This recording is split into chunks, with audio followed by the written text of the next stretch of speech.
The door to the CEO's office was ajar, but Vincent wasn't there. Victoria hesitated a little before entering, but he had actually told her to get the blue folder from his desk. Just a couple of months ago, she wouldn't have dared to do that, because before this girl worked here as a cleaning lady, but now she was the personal assistant of a famous advertising agency's CEO. Such extremely fast career growth didn't surprise any of the employees. Everyone got used to it. But Victoria believed that she was just very lucky, and the long period of trouble in her life was over. In the stream of the latest events, Victoria less and less often thought of that difficult period of her life, when she stood in the office corridor and cried, believing that her life was over. The unhappy period began with Robert. Her beloved dear Robert was the one who broke her heart and hurt her tender soul. They had been dating for almost 3 years. During this period, their relationship developed from bright, noisy parties to cozy evenings with a cup of tea and a romantic movie. Their relatives and friends were asking more and more often, when are they going to get married? But the couple didn't think about it. They had a comfortable relationship, and they were both happy with it. It turned out that they even had the same rare blood type. Well, of course, they were made for each other. Robert's mother, Hannah, treated her son's girlfriend as her own daughter, made friends with her future daughter-in-law, and often came to visit them. Victoria always dreamed of a strong, friendly family, because her parents' life didn't work out. Her father left for another woman when the girl was only 10 years old. Endless family quarrels before the divorce hurt Victoria to the depths of her soul. She pretended to be asleep, but listened to her parents' mutual reproaches, tantrums, and harsh words with tears in her eyes. At first, she and her father met once a month, on Sunday, and he took her to the amusement park or to the movies to watch some family comedy. Then they ate delicious ice cream and talked for a long time. But gradually, these meetings became less and less frequent. Her father had a baby in his new family and had no time for his older daughter. "You are grown up now, Victoria. You have to understand everything," he told her on the phone, canceling their meeting again. The girl understood, but it didn't make her feel any better. Soon their communication was reduced to trivial greetings on holidays. "No, my life will be different," Victoria thought naively.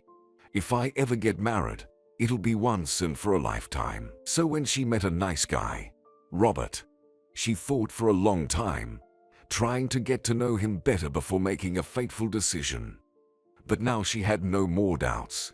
She had already made the most important choice in her life. All that was left was to get married officially, and then they would be a happy family with 2 children, a summer house, and vacations every summer. But Robert always found reasons not to rush things. For example, he believed that Victoria must necessarily graduate from university before marriage. "Let's not rush. We have our whole life ahead of us," he reasoned. "First, we need to get an education and a good job." Such arguments seemed quite reasonable. The girl agreed with his opinion and continued to wait for the happy moment. But after 2.5 years of their relationship, the future fiancé suddenly changed dramatically. He left Victoria alone more and more often, meeting with his friends, and saying he was going out with his friends in male company, with no girlfriends or wives. Now, he was irritated about everything.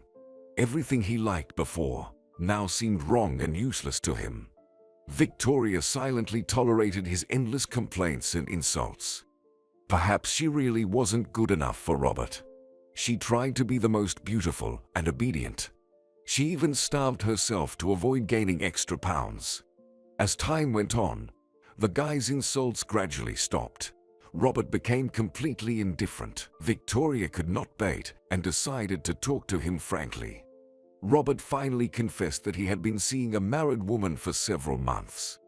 The girl, shocked by this confession, felt as if her heart was flooded with red-hot metal and stopped beating. How could he date 2 women at once?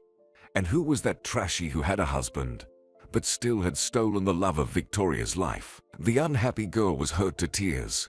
Her heart was clenched with pain. But Victoria didn't want to make scandals and hysterics.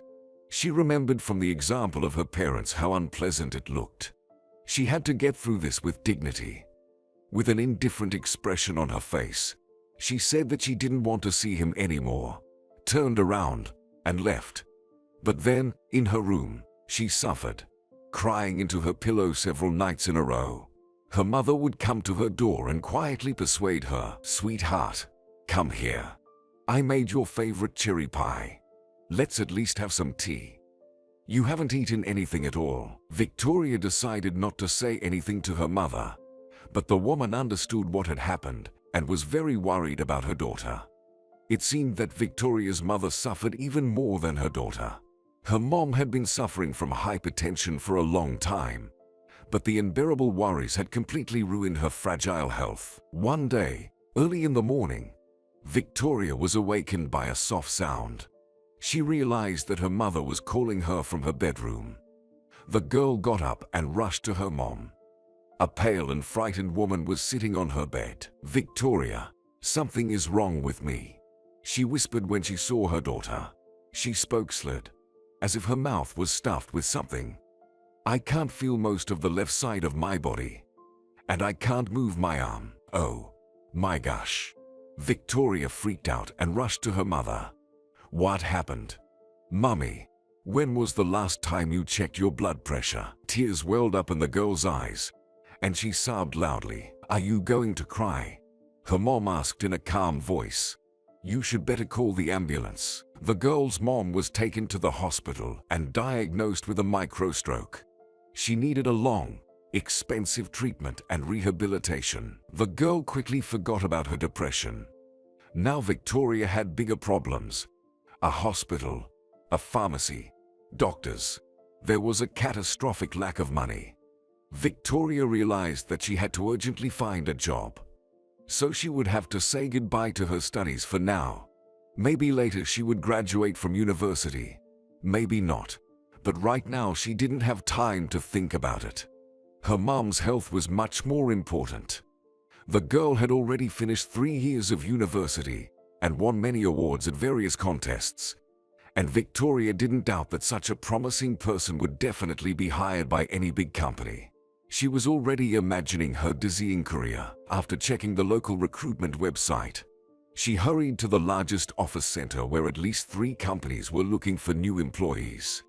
Excited and optimistic, Victoria arrived at this magnificent building made of concrete and glass, full of visitors and employees who were constantly pacing the floors with anxious expressions on their faces and folders in their hands. The head of the department examined her CV for a long time, looking into the girl's eyes as if trying to read all her thoughts, even the most secret ones.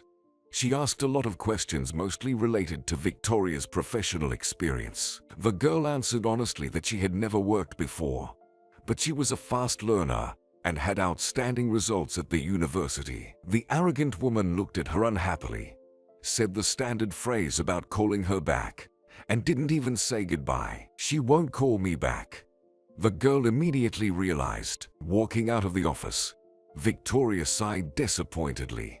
What did she say wrong? This job suited her so well, and the salary was good, but she had no time to be upset. The girl shook her head and pushed all the unpleasant thoughts away from her mind. Failure happens to everyone. It's okay. She still had other options. However, the other companies didn't even want to talk to her. "What? No experience? No, we don't hire interns. We'll teach you, waste time on you, and then you'll quit." "No," they told her right from the doorstep. Now Victoria realized that an unfinished university education was rather a disadvantage than a benefit. No one wanted to listen to explanations or understand the circumstances. There was less and less hope for employment. After another rejection, Victoria was ready to cry right there in the corridor. What was she supposed to do? How would she look her mother in the eyes? This morning she said she'd get a job in no time. Some petite young brunette walked by, so Victoria stopped and took a closer look at the pale girl. "Excuse me, miss, are you okay? Can I help you?" She asked in a concerned tone. Unable to hold back her tears any longer, Victoria burst into tears, covering her face with her hands. "Oh my goodness. What's wrong?" The stranger was frightened. The stranger could hear only curt phrases through Victoria's palms. "Nobody wants to hire me. Mom is sick." The girl sympathetically touched her shoulder and asked, "What kind of job are you looking for?" Victoria took her hands away from her red, wet face, began frantically wiping her tears, trying to calm herself down, and answered, stammering, "I wanted to be an assistant or something like that, but I don't really care anymore." She sighed heavily. The brunette smiled sweetly and said in a cheerful voice, "Stop crying. It won't help. Come with me." She took Victoria under her elbow and led her somewhere. On the way, they introduced themselves. The friendly girl's name was Kate. She worked for a famous advertising company. They were walking to their huge office now. The company occupied an entire floor.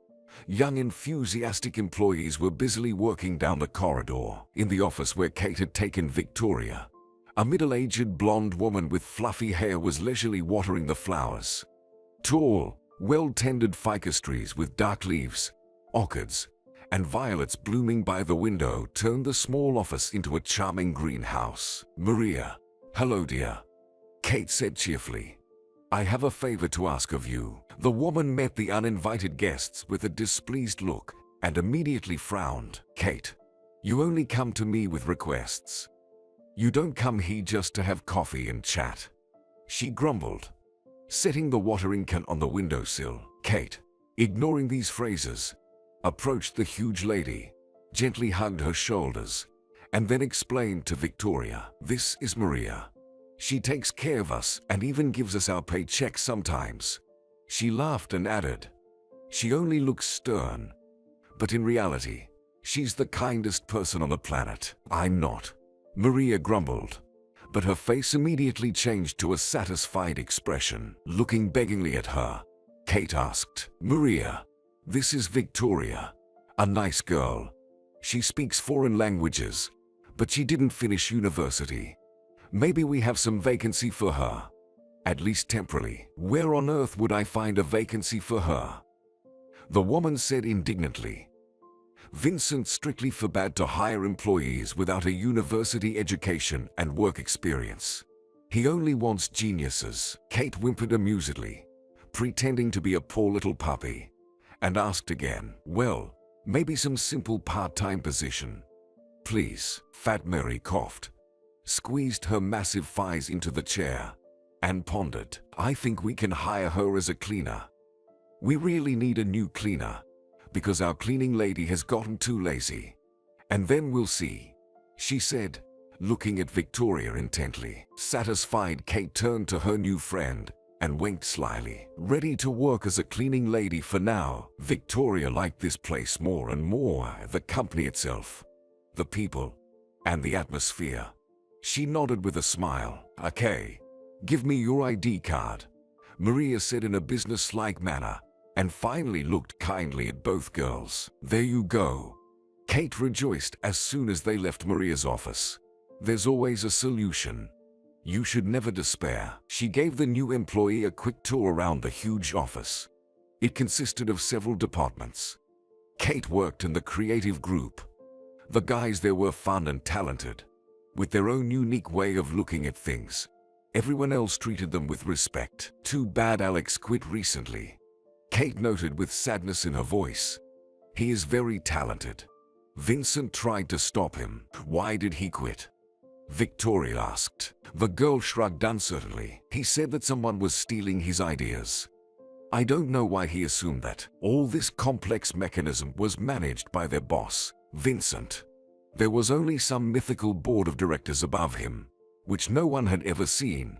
So Vincent personally supervised everything and everyone." Vincent turned out to be a young man in his 30s, short, muscular, with a penetrating gaze. He immediately noticed the new employee. "Did Maria hire you?"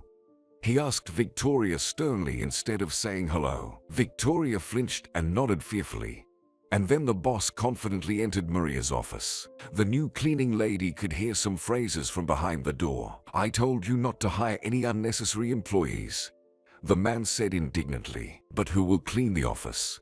We will soon be completely covered with dust." Maria objected to him boldly. Finally, the disgruntled boss came out of the office, looked at Victoria, and graciously said, "Okay, you can work here." The job was not too difficult, and the salary was quite decent for such a position, so she had enough to cover the cost of living and her mother's treatment. Victoria quickly got used to the rhythm of the office. She even liked it here. At lunchtime, she and Kate often went into Maria's cozy office to have coffee and chat with the bored, lonely woman. She welcomed them gladly and always treated them to something delicious. A fruit pie or a delicious chocolate cake. The work was quiet and boring until one incident happened. One day, a group of people representing a large cell phone company came for negotiations. It was supposed to be a very important contract, and everyone had been preparing for the meeting for a long time.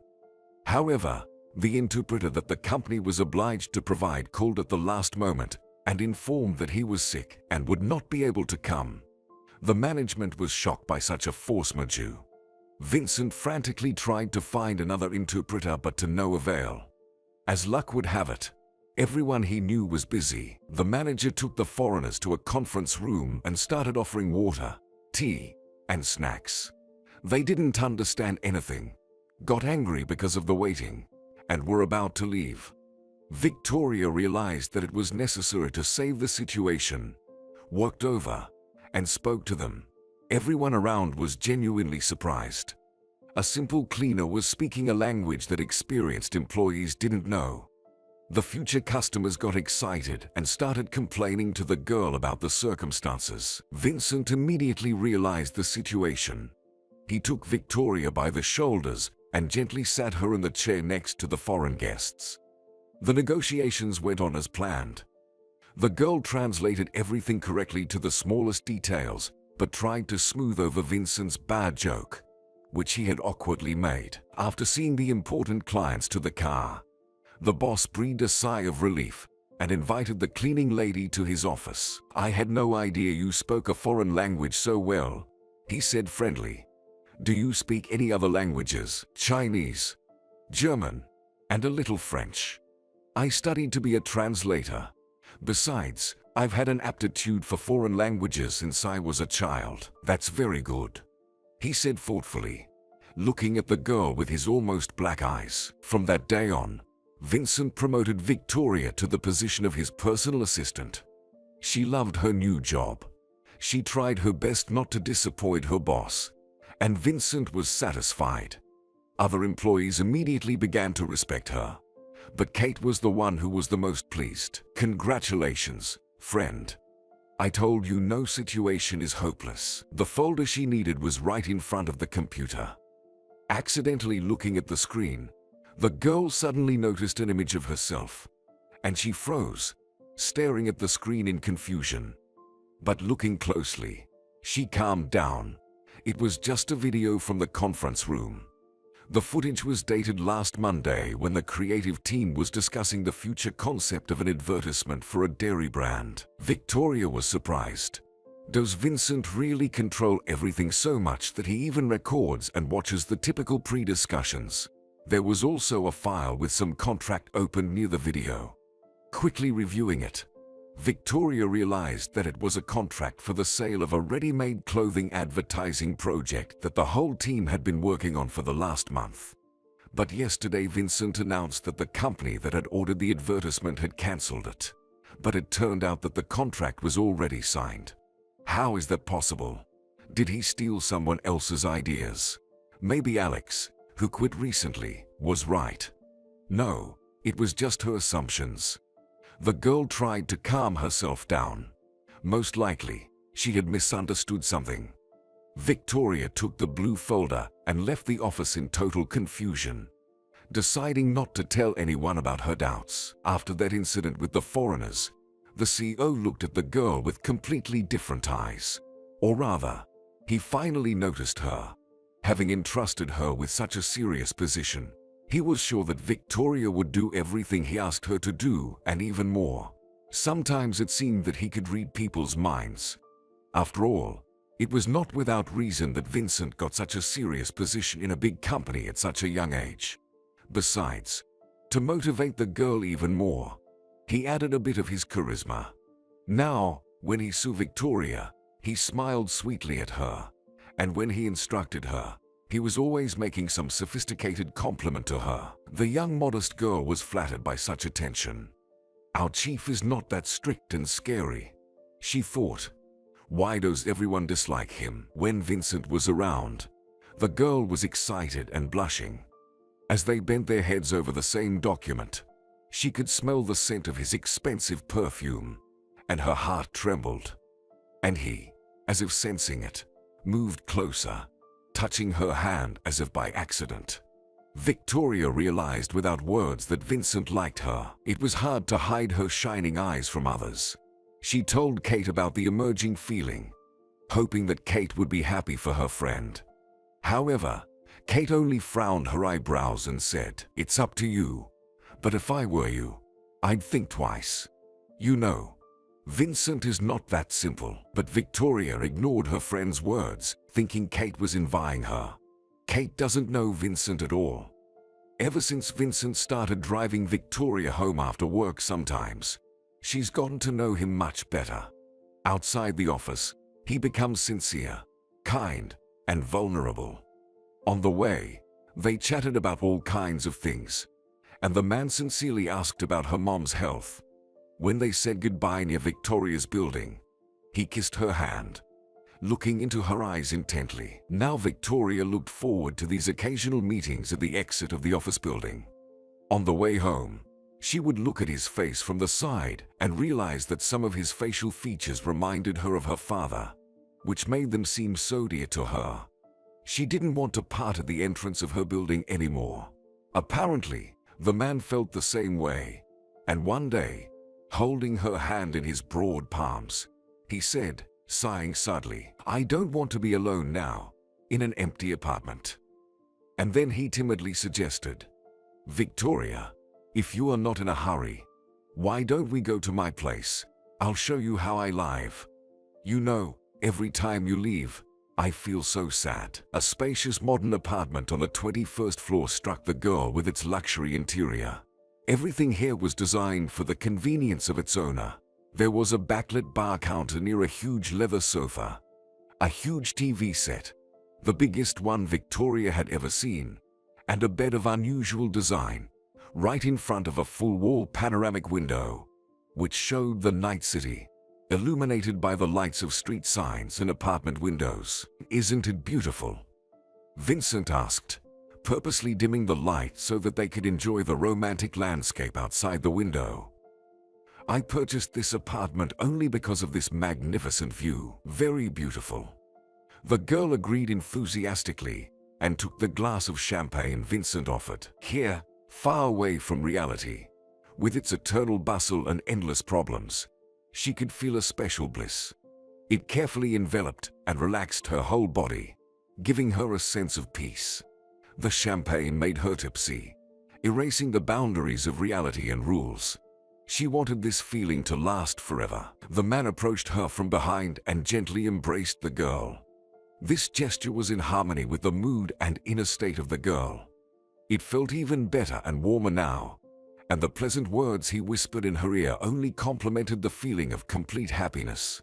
That night, Victoria stayed at her boss's home for the first time. After their relationship moved to the next level, Victoria realized that Vincent began to completely trust her at work.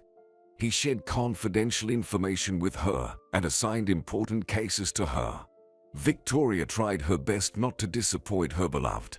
One day, Vincent invited her into his office and solemnly announced, "Victoria, the head of our marketing department, Chris, invited me to visit him on Saturday, and I want you to accompany me as my girlfriend." Victoria held her breath, her heart racing. What could this possibly mean? Only that their relationship was serious. Her head spun with further prospects. This was it. She no longer regretted breaking up with Robert. She had finally met her true love. "Of course, I'll accompany you," she replied quietly. "But I have a favor to ask of you," the man warned. "Chris and I are about to have a serious conversation that ladies shouldn't hear. His wife is pregnant. Distract her somehow. Chat about something." The girl shrugged and nodded affirmatively, not realizing the specifics of this request. "Okay. No problem. You can rely on me. But there is more." Vincent paused to signal that the following information would be very important, and continued in a quiet voice. "The problem is that he has documents in his safe that are written in such a way as to damage my reputation. He's hated me for a long time and wants to set me up and get my position." Victoria listened tensely, mentally indignantly condemning Chris. The man always looked gloomy, and Victoria was a little wary of him. "So," Vincent continued, "you must find out from his wife the code to the safe, or force her to open it, and then get the red folder from there by any possible means." Victoria was dumbfounded at such an unusual mission. "But wait, how am I going to do that?" she exclaimed, raising her eyebrows in bewilderment. "I don't know," the man replied, stepping closer to her and taking her by the hand. "I can only trust you in this matter.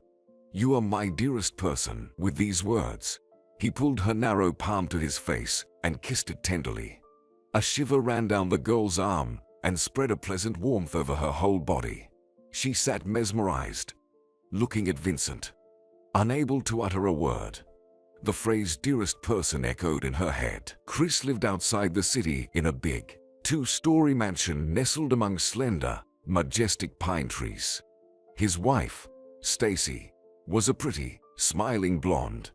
She could hardly move with her huge belly, stopping every now and then to get some rest.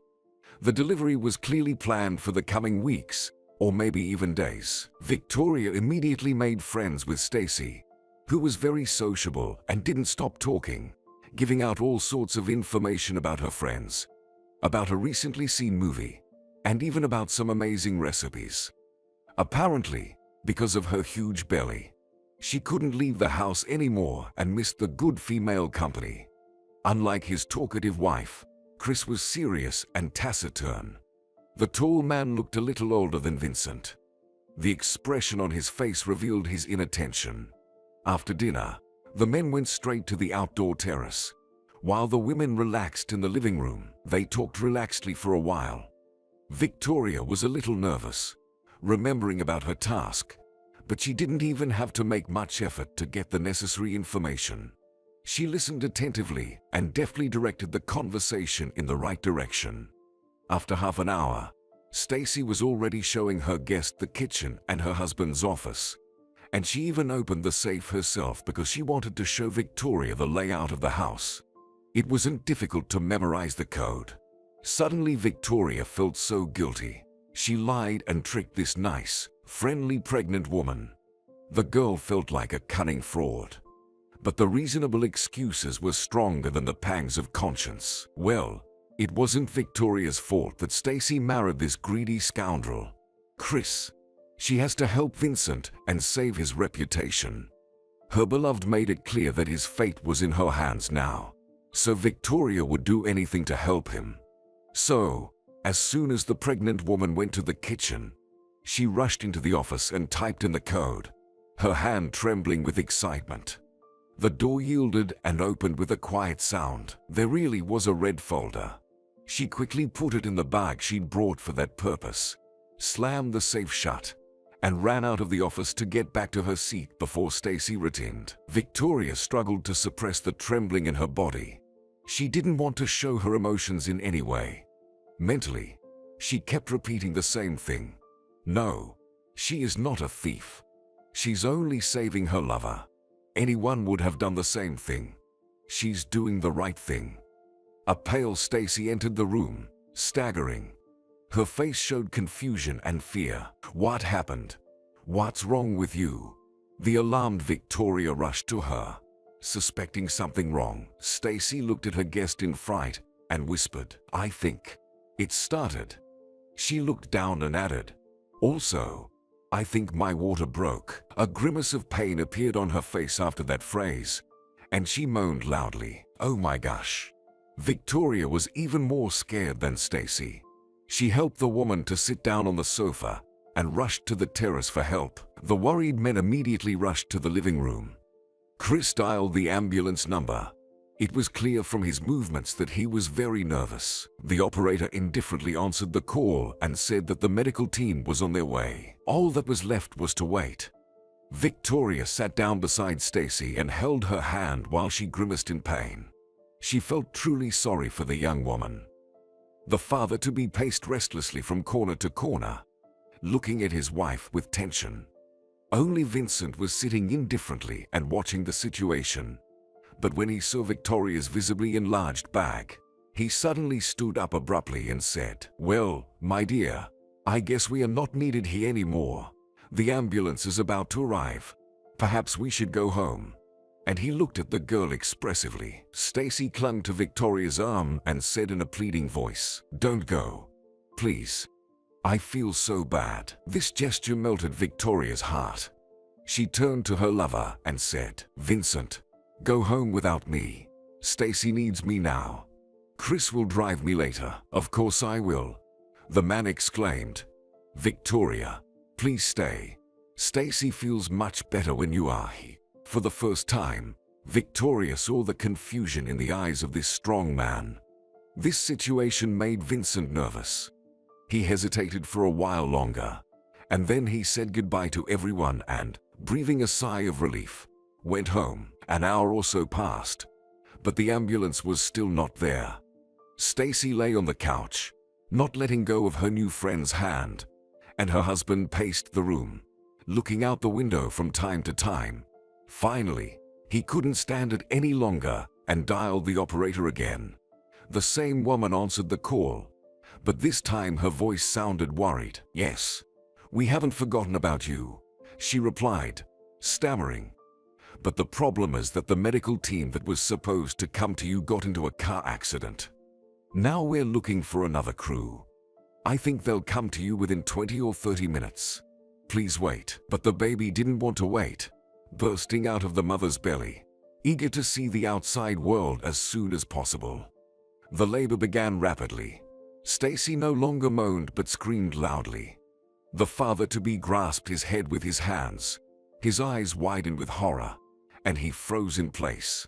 Victoria realized that she would have to act. They'd had a first aid course at the university, and they briefly talked about helping women in labor. So she hoped she could help Stacy. "Chris, I need a bowl of hot water, clean towels, and some bed sheets." Her voice brought the man out of his stupor and made him react instantly. After undressing the woman in labor, Victoria saw the baby's head and shuddered. By this point, Stacy couldn't think straight. She was in agonizing pain and even tried to get up several times for some reason. Victoria had to scold her loudly and forcefully push her back against the couch. "Stacy, lie down and listen to my voice," Victoria commanded sharply, and then continued slowly. "Calm down. Now breathe and push. Come on. Do your best for the sake of your baby." Surprisingly, the woman calmed down and obeyed all commands.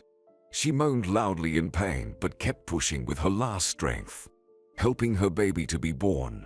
Victoria didn't know how much time passed before the baby finally came into this world with a loud cry. Suddenly a loud unfamiliar voice was heard behind her back. "What is going on here?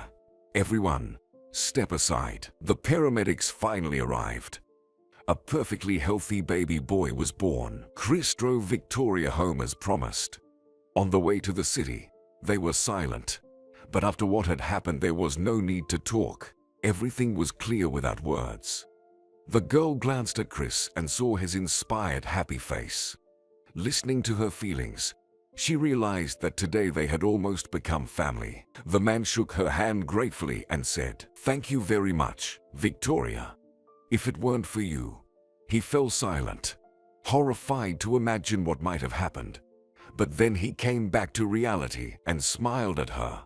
"I'm going to ask you to be godmother to my baby." An inexplicable feeling spread warmly across her chest. godmother, for that fragile boy she had helped bring into this unpredictable world. It meant that now they would be bonded for life. It is both a great honor and a great responsibility. With great pleasure, she replied, in high spirits.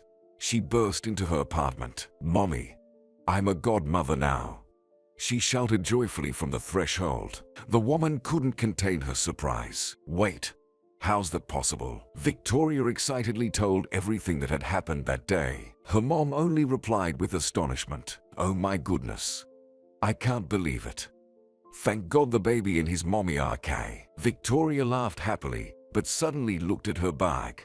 She immediately thought of today's unpleasant mission. Due to unforeseen circumstances, she'd never given the folder to Vincent. Her mood instantly soured, and the guilt returned. But now it was even stronger. In her room, she opened the folder and began to examine the papers inside. She needed to assess the possible damage. The more pages she reviewed, the more she frowned. She finally realized what was really going on at the company. All the pieces came together, reconstructing the big picture. Vincent was defrauding the company. Copies of contracts for the sale of ready-made projects through fake companies revealed that the CEO was selling projects that had been allegedly rejected by clients and taking the entire profit for himself. There were no more doubts. Her lover was just a fraudster, and Chris only wanted to expose him. Soon, an irritated Vincent called her and asked, "Where the hell are you? What's going on?" "A baby boy was born. He and Stacy are fine," Victoria replied. "I don't care about them." "What about the folder? Did you get it?" The girl was quiet for a moment and then reassured him. "Yes, I got the folder. I'll bring it to the office tomorrow." A joyful voice exclaimed delightedly, "My clever girl. I love you. See you tomorrow." Victoria felt the pain in her soul again. No, he didn't love her. He was just using her. After everything that had happened that day, this unexpected discovery didn't shock her. She only felt confusion, disappointment, and a feeling of squeamishness before she fell asleep. In the morning, she still had the same uneasy feeling in her soul. On the way to the office, she stopped outside the copy center, hesitated for a second, and then confidently opened the door. "Victoria, my love, you've finally arrived." Her boss greeted her with a smile and held out his hand in impatience. Victoria took a folder out of her bag and placed it on the desk.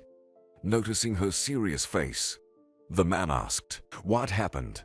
"Wait, did you open the folder?" "Yes," she said calmly. "That's a lie," he spoke, trying to justify himself. "Do you believe me?" "No," she shook her head. "You stole projects from the company and sold them, and used me to cover up your crimes." Suddenly, a predatory expression returned to the man's face, the same one she'd seen when she worked as a cleaning lady. "Well, I think you like drinking expensive champagne," he whispered angrily. "Eating at the best restaurant, driving a nice car. You have to pay for it all," he summarized. Victoria got angry. "I don't want to work for you anymore. I'm disgusted to be around a man like you," she exclaimed and headed resolutely for the exit. "Get out," the CEO shouted. "There are enough of such silly girls. I'll find another." Taking her bag, she rushed out of the office without explaining anything to her co-workers. Her tears were choking her. Her heart was beating fast with indignation. Oh, Lord, she was such a fool. Chris opened the door in surprise and invited the uninvited guest inside. "But Stacy is still in the maternity ward," he informed in confusion. "I'm here to talk to you, Chris," Victoria said firmly, and put the papers on the table. "What's that?" the man wondered. The girl sighed guiltily and repented of what she had done. Chris remained silent for a long time, pondering. These minutes seemed endless to the girl. She didn't know what he would do next. Maybe he would yell and chase her away. But the man said in a calm tone, Well, I was hoping it wouldn't come to this point. I wanted Vincent to just return the stolen money to the company, and I promised him to forget about it. But now I have to talk to the board of directors. Victoria, you are coming with me. The new suit looked fantastic on Victoria. Luckily, the black leather shoes were very comfortable because she had to wear them all day long. A senior position requires a dress code. Hello, Victoria. The staff greeted her, and Kate waved to her with both hands with a happy smile. This is the second week Victoria has been the head of the marketing department, but she was promoted to that position under the condition that she finish her university studies. Chris has been also promoted. He is now the CEO of the company, and he deserves it. But nobody has heard from Vincent for a month. But it's for the best. No one liked him anyway. Since the day Victoria had come and invited to Chris's house to return the stolen documents, they had developed a trusting friendship. But still, the girl realized that Chris was her boss. Today, the CEO's office was empty for some reason. Chris. She called him on his cell phone. Will you come to the office today? I need you to sign some important papers. The man breathed noisily into the receiver, then asked in a hoarse voice, Victoria, could you bring the papers to my house this afternoon? The front door was open. Victoria realized from the frown on his face that Chris wasn't in the mood. He was sitting on the couch with a glass of whiskey. There was an envelope on the coffee table. Chris, what's wrong? Victoria said worriedly. The man took a sip of the strong drink and replied briefly, let's say, personal problems. Sorry. I apologize for unnecessary questions, she said quietly, cursing herself for being too talkative. But the man suddenly said, that's okay. You are my true friend. You helped my baby to be born. After saying that, he suddenly muttered while looking in front of him, but I'm not sure it's my baby anymore. It sounded strange. Victoria looked at the man, not understanding anything, and he sighed heavily, took a couple more sips, and made an unexpected confession. My mother told me the other day that I can't have children because I had a serious illness when I was a kid. I took the tests. They sent me the results today. But I can't open this envelope. I'm afraid. Can you please open it? He asked. Victoria took out a medical certificate from the envelope, which contained the merciless diagnosis of male infertility.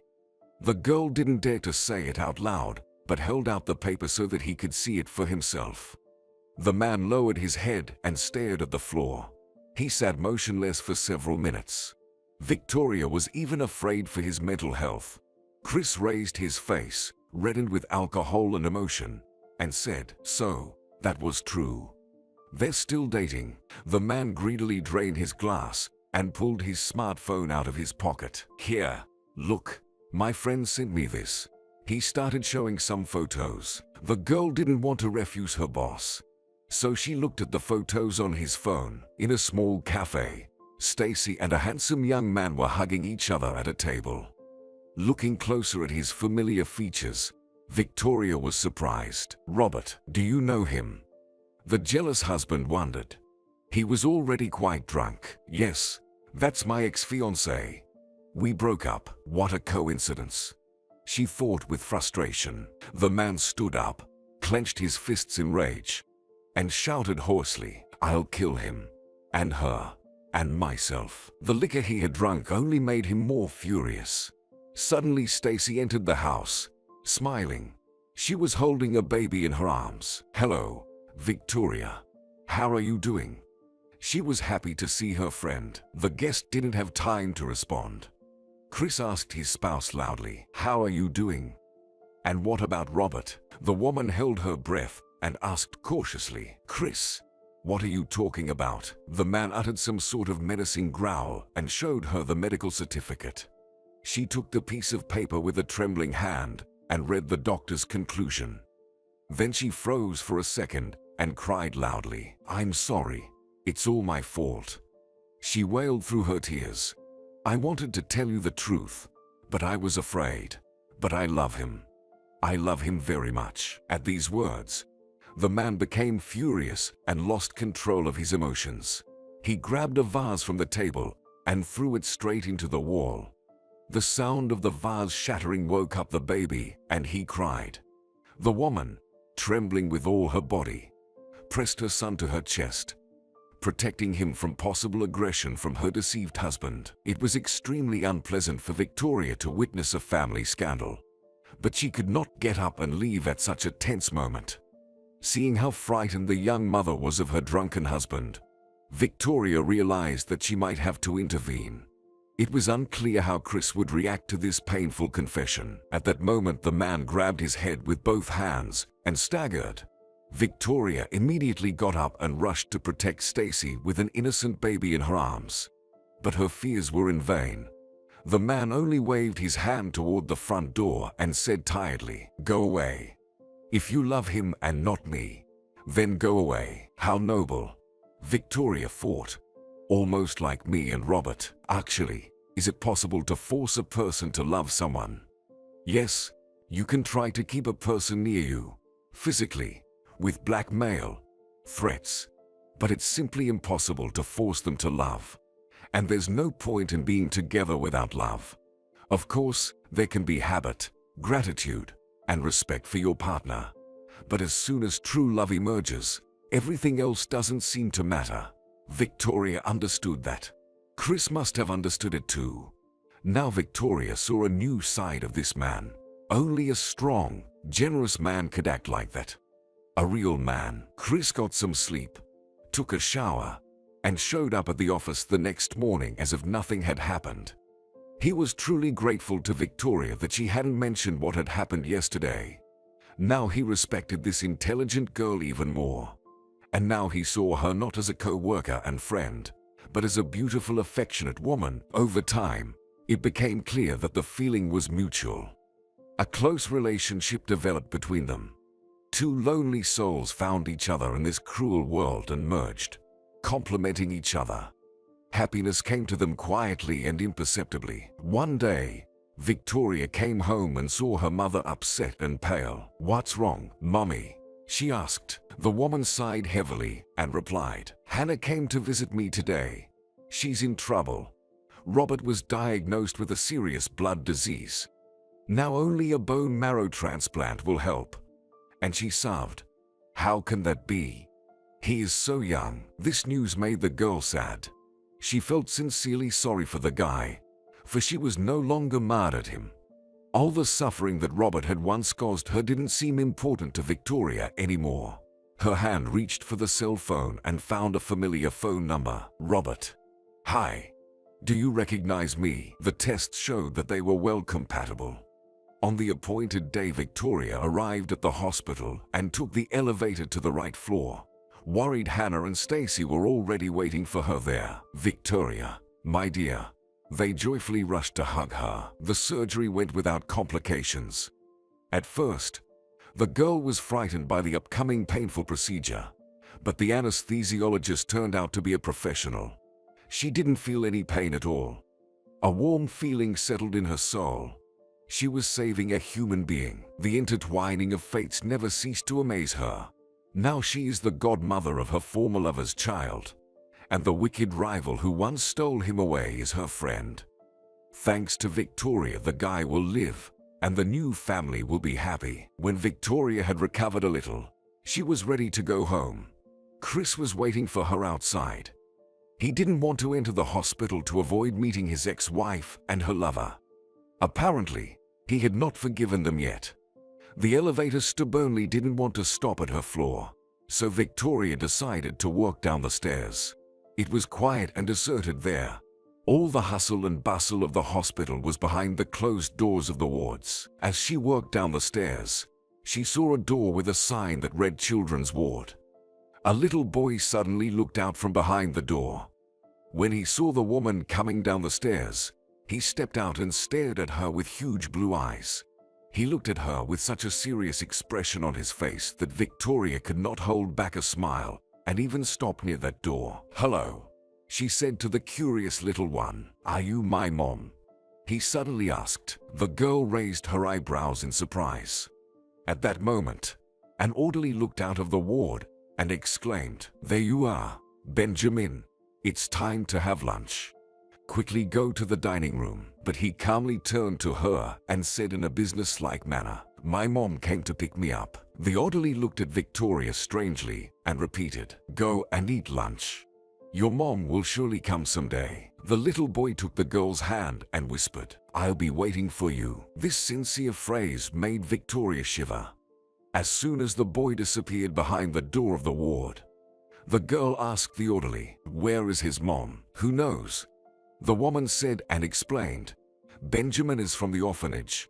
He's been in our hospital for 2 weeks now. He has anemia. He is a nice child, but too serious for his age." For some reason, Victoria couldn't stop thinking about that strange incident. She couldn't forget that piercing look of amazing blue eyes on a pale face and a quiet voice. "I'll be waiting for you." Several months passed after Chris and Victoria's wedding, but they never talked about children. Obviously, this topic was taboo.